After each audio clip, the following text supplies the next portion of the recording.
Thank you for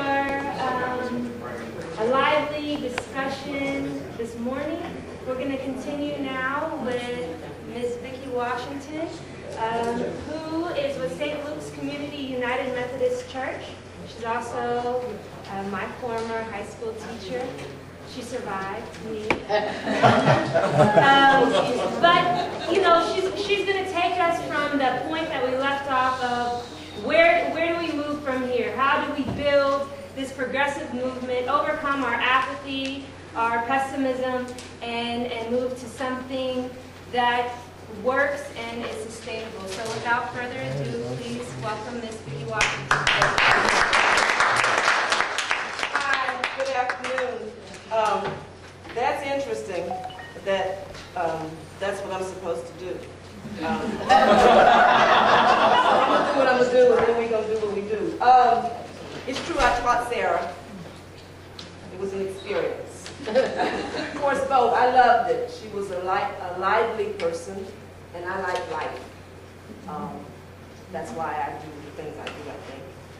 So I'm going to just get started, and I have to say that I'm really glad to be here and honored to be here. When I got the call from Sarah, she said she wanted to know about me coming. She and John Fullenwider had decided that it would be a good idea to call me to ask me to come, and she said something like, you know, you do anti-racism, right? And I said, yes, I do. That's one of the gifts that God has deposited in my life in the last 10 years or so. So I was under the impression that I was coming to talk about anti-racism, and in fact that is what I'm coming to talk about, in the midst of looking at connecting the dots. I have learned a lot this morning. I have really been helped by the presentation from Jim Schutz, known in the program as Ed Schutz, and by the judge. Very helpful information, very helpful. When I was much younger, I read Jim Schutz's book. If you haven't read it, I suggest that you do, The Arrangement. No, The Accommodation. The Accommodation. It's really good to read, and we might touch on that in a moment.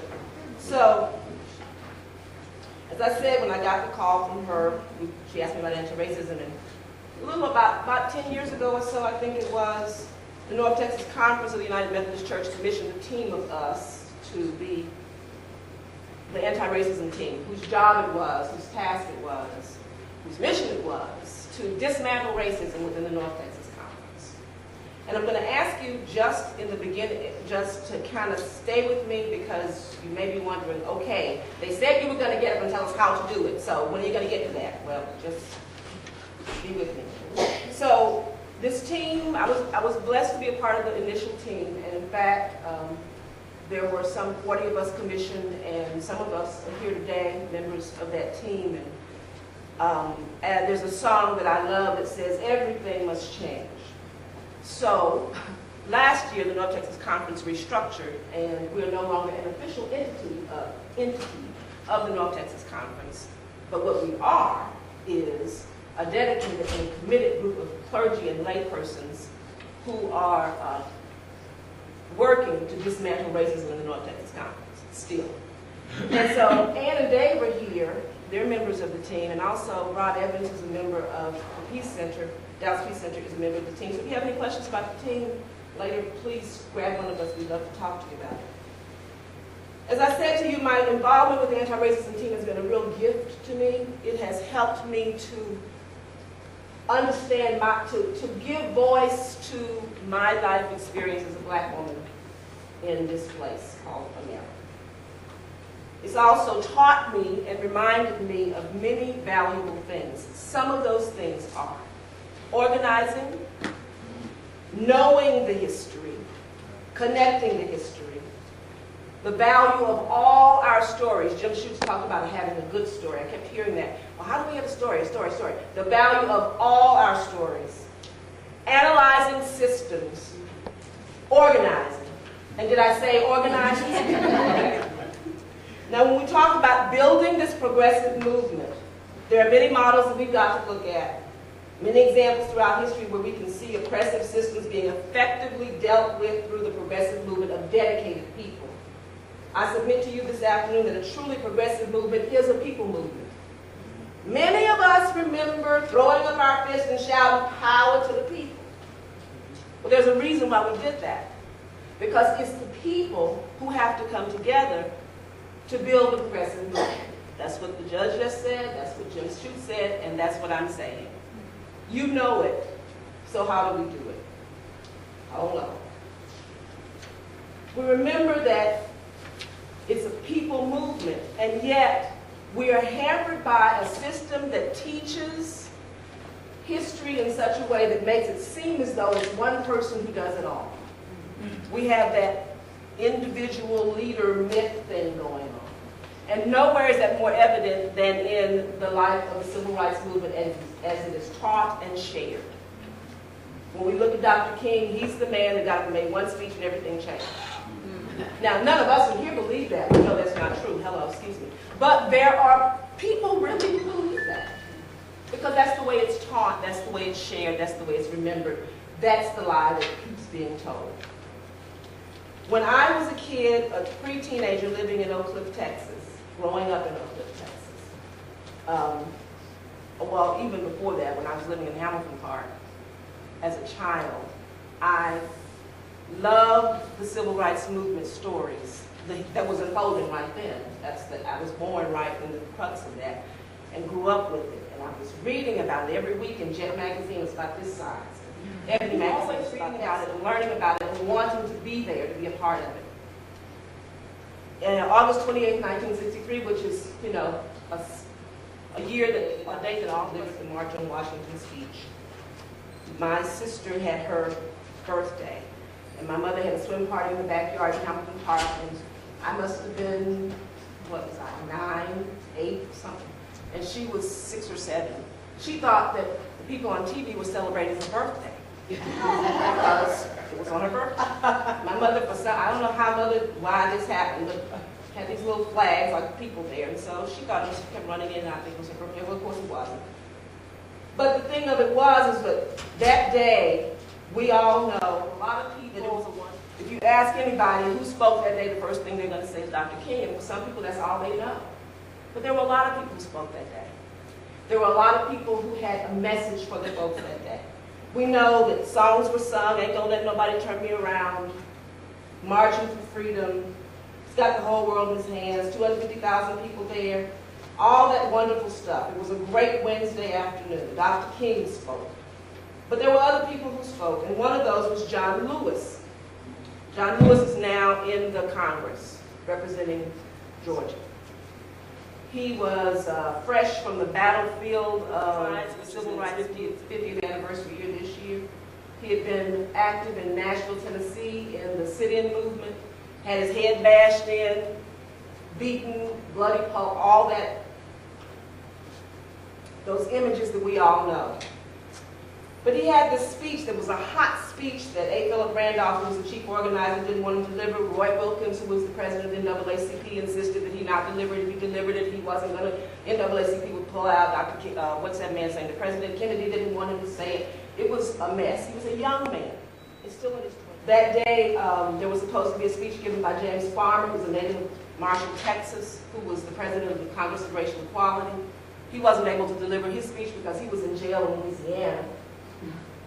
You know, in the middle of all that great stuff, people were still getting jacked up. Floyd McKissick delivered his speech, and part of that speech stated that the Negro will keep protesting until the dogs stop biting us in the South and the rats stop biting us in the North. Linking, connecting those dots. That speech that John Lewis was instructed not to give was a powerful speech. It was a radical speech. It was not a speech that was the tone that the march organizers wanted to hear. In his speech, John Lewis said, "We are now involved in a serious revolution.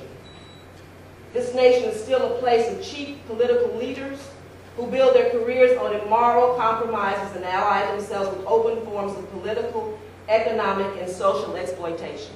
This was not a speech given yesterday. This was given in 1963. What political leader here can stand up and say, my party is the party of principles? The party of Kennedy is also the party of Eastland. He was the senator from Mississippi, a vile man. That's not his speech. The party of Javits, who was a Republican, is also the party of Goldwater. Where is our party, John Lewis asked. He went on to say that we all recognize the fact that if any radical social, political, and economic changes are to take place in our society, the people, the masses, must bring them about. In the struggle, we must seek more than civil rights. We must work for the community of love, peace, and true brotherhood. Our minds, souls, and hearts cannot rest until freedom and justice exist for all people. There's that word again, people. All the people. As I told you, one of the gifts of the anti-racism team to me has been the reminder of the value of history. In our training, we cover 4 walls with paper. And that's the wall of history. It has 4 panels, starting with the earliest days of this nation prior to the invasion of Christopher Columbus, all the way through to the present. On the wall, we draw a line across it horizontally. On the top are acts of racism. On the bottom are acts of resistance. Very important. Most of us know the history, which is, the acts of racism, that's what we get in history.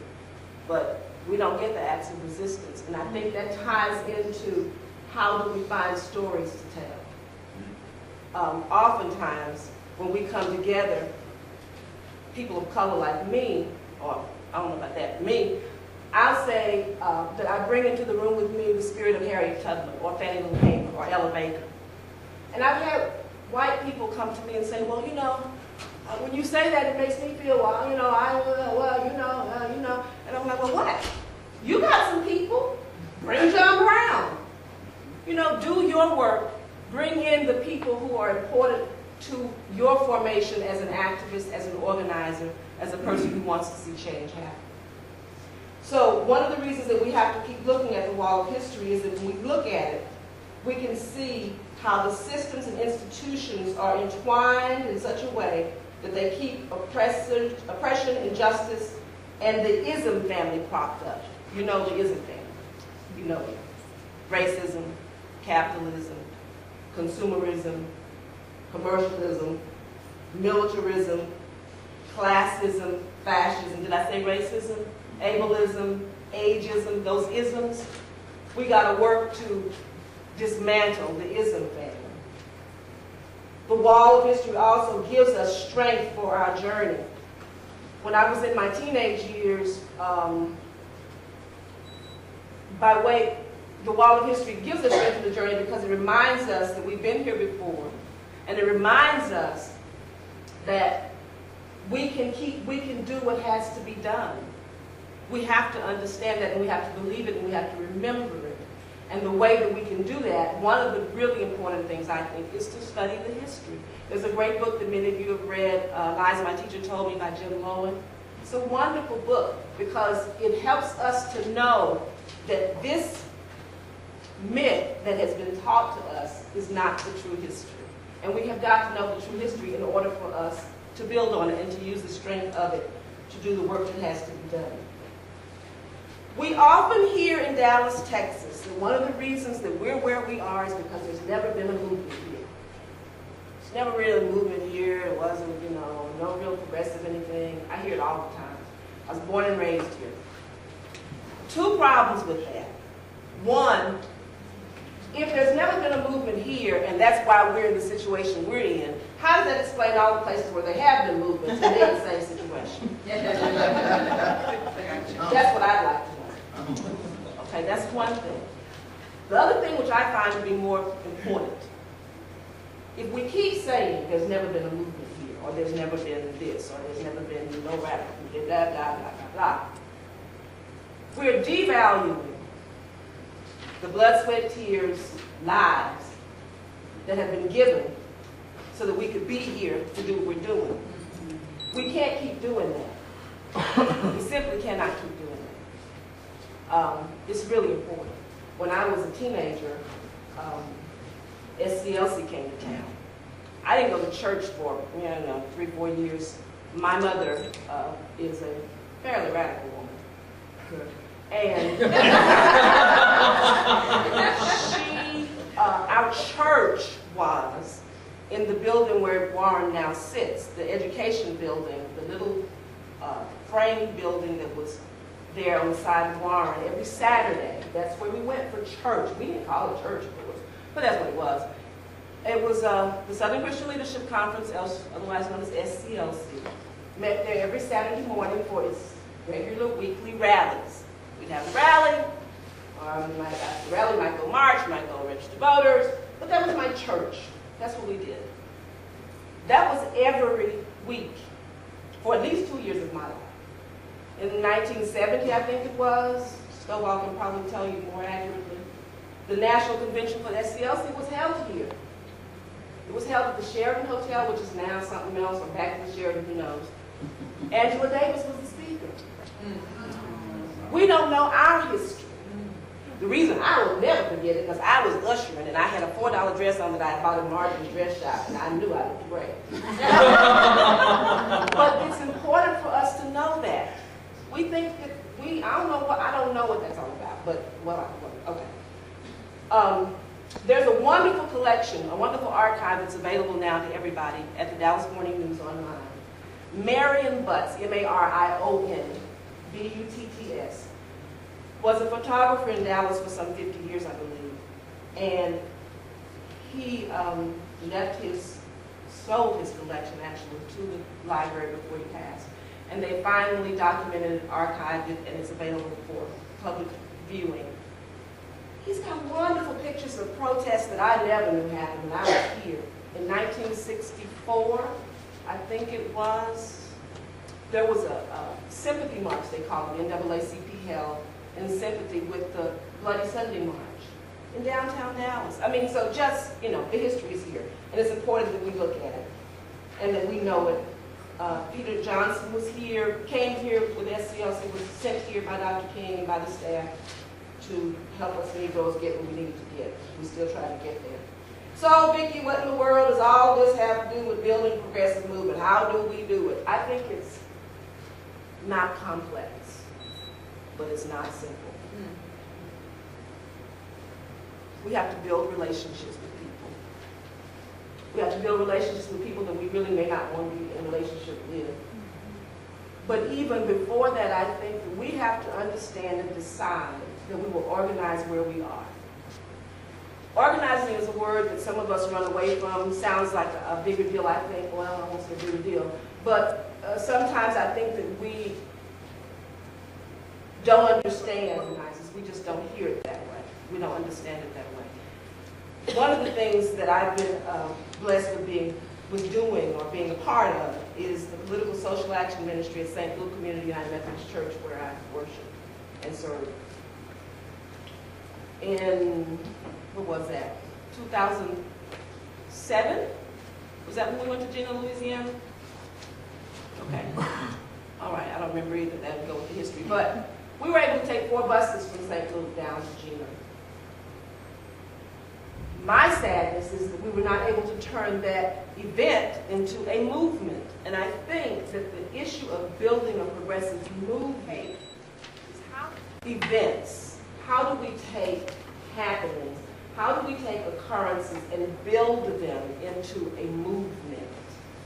That's what I would like for us to have further discussion about.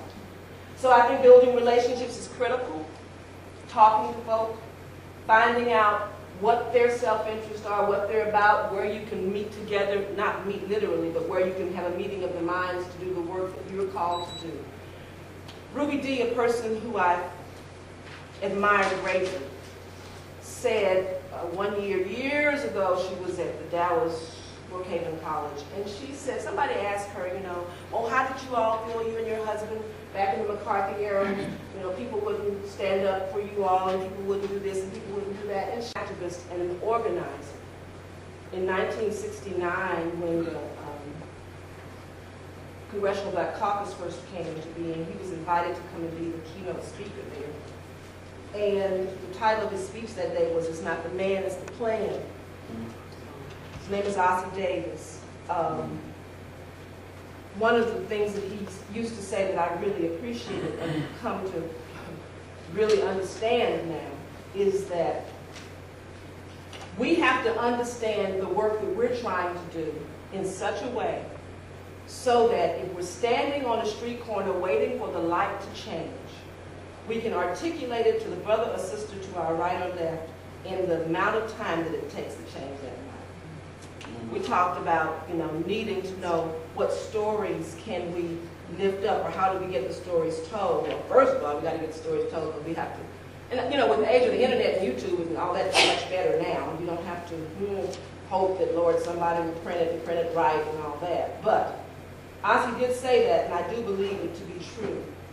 He and his wife, at the close of every presentation of theirs, would do this piece.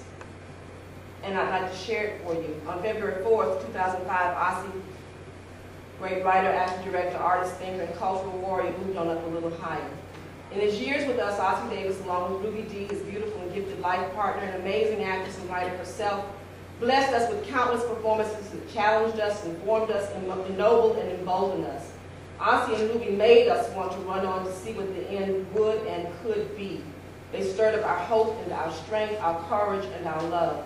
For many, many years at the close of their performances, they would fire us up with a short poem, "Today is Ours." It is so linked with them that it was read at Ossie's funeral as both a tribute to him and a call to action for us. As we celebrate, and then that was, today is ours, let's live it.